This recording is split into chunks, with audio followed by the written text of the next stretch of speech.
My name is Gary Daniels, and I'm a member of the independent slate of candidates for the Seagate Association's Board of Directors in our upcoming annual elections. And I'm here to set the story straight about exactly what we stand for, particularly when compared to our current Board of Directors. Number one, we stand for truth and openness and not secrecy and lies. When asked questions by the homeowner members of the Seagate Association on any topic whatsoever, other than personal information, of course, we will actually answer the questions when asked accurately, truthfully, honestly, and completely, which the current board does not do. And we will not lie about answering them, which the current board, unfortunately, does do. And we will not make you sign a non-disclosure agreement to get those answers, which, again, is exactly what the current board is doing. And if you want to know what is happening to and with the millions of dollars Seagate earns every year, how it is being spent, where it is being spent, and why it is being spent, we'll tell you to the exact dollar. And if you want to know just how much money we're really bringing into Seagate from government grants, we'll tell you that too, to the exact dollar. And even if you want to see the agreements between Seagate and the government agencies giving us the money, or the contract is actually doing the work, you'll get to see those too. After all, it is our money we're talking about here. In addition, we will not allow other board members to set up a secondary shadow corporation to apply for millions of dollars to supposedly aid the community of Seagate and then lie about it to the very people it was supposedly established to help, meaning us, the homeowners and residents of Seagate, which, sad to say, is exactly what the current board has done. Number two, we believe in following the laws that govern us, city, state, federal, and even our own bylaws, as antiquated and out of date as many of them are.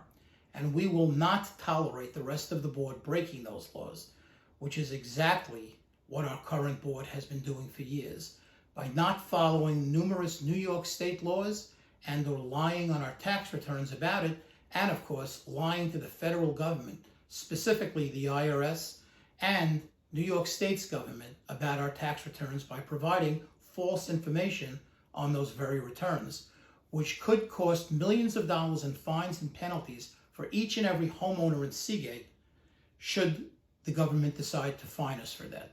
And we will most definitely not violate our own bylaws on an ongoing basis, which again, our current board definitely is doing, particularly when it comes to our annual elections.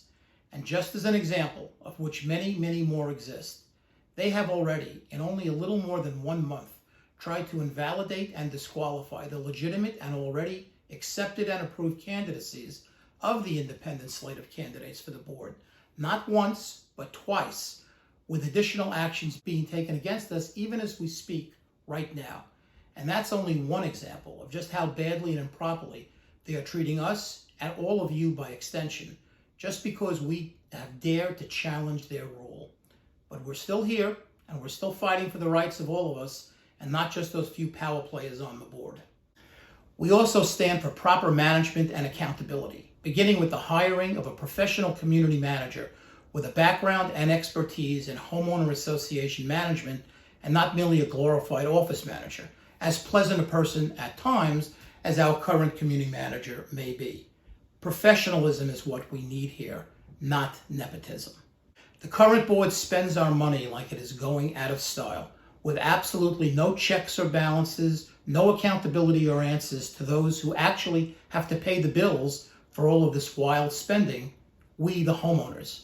For example, did you know that, according to the Seagate Association itself, its financial projections for 2019 were actually $969,176 worse than it stated to the homeowners it would be? That's almost a $1 million difference in our finances for just 1 year. Now, of course, a projection is just that, an estimate. But $1 million for only 1 year is a pretty big mistake, even for our board of directors. And their current projection for the year of 2020? A loss of $354,919. Is it any wonder our dues keep rising every year? If you elect us, we will get spending under control now, with our goal of reducing homeowner dues now, and not at some mythical, undetermined date in the future, was what I have been told time and time again by the current leaders of the board. But now, right now. And yes, there is one more point we all strongly believe in, no matter what lies and fake stories you may have been told by the so-called current board supporters. We want our gate, the actual gates and fences surrounding Seagate, that is, the security for Seagate, to remain in place, only stronger and better manned than they are today. I've lived in Seagate for over 65 and a half years, virtually my entire life, and I can tell you that Seagate would not be Seagate without our gates and fences and security. But improvements are needed. Micromanaging of the police by board members who have no concept of what they're doing must come to an end. Cameras at a variety of locations providing more centralized monitoring are a must, as is more actual patrolling of the streets, both in car and on foot. And for goodness sakes, even Seagate has to recognize that we're in the 21st century and establish some type of computerized entry system for residents to notify the Seagate police when visitors are coming, while not totally doing away with a more manual system of calling in visitors for those who are just not that computer savvy. It's really not all that complicated, and yet it still has not been done. And of course, the question, as always with our current board of directors, is why not? The fact is, it really is time for a change on our board of directors. Many of them have done some good work over the years, no doubt about it. But as the expression goes, absolute power corrupts absolutely.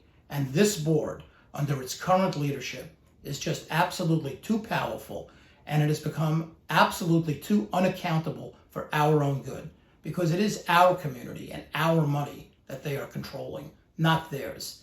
And enough really is enough. Do you know how many actual persons we have had serving as president of the board over the past 8 years since 2013? According to Seagate's own records, 2. Just 2. And please pardon the pun, but 2 is just too few.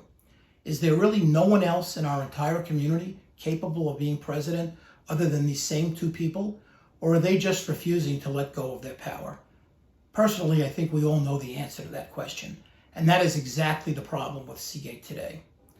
My name is Gary Daniels, and I'm a member of the independent slate of candidates for a board of directors because it really is time for a change, for new blood, fresh thoughts, and creative legal thinking on the part of the board, for the good of the community as a whole. Thank you, and take care.